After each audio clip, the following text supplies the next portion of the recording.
Hi மக்களே, எல்லாருக்கும் வணக்கம். ட்ரம்ப் ஒரு வழியாக திருந்திட்டாருன்னு நினைக்கிறேன். போர் முடிவுக்கு வந்துட்டு அப்படின்னு தானே நினைக்கிறீங்க?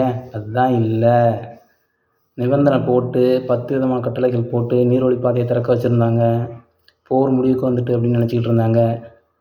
அந்த ஹார்மஸ் நீர்வழி பாதை வழியாக போகிறதுக்கு ஒவ்வொரு கப்பல்களுக்கும் இந்திய மதிப்பில் 18 கோடி கட்டணம் வசூலிக்கப்படும் சொல்லியிருந்தாங்க. ஈரான் அந்த கட்டணத்தை போர் இழப்பீட்டுக்காக ஓமன் நாட்டு கூட ஷேர் பண்ணிட்டோன்னு சொல்லியிருந்தாங்க.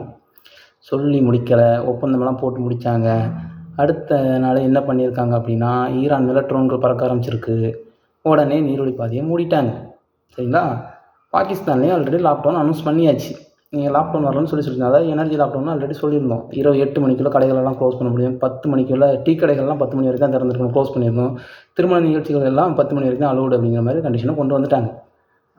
ட்ரையல் ஸ்டேஜில் தான் இருக்கிறோம். கண்டிப்பாக லாக்டவுன் வரப்போகுது அப்படின்னு தான் நினைக்கிறோம். Stay tuned. பார்த்துக்கிட்டே இருங்க அடுத்து என்ன நடக்குதுன்ட்டு. அந்த ட்ரம்ப் பையன் திருந்தவே இல்லை. ஆசை காட்டி மோசம் பண்ணியிருக்கான்.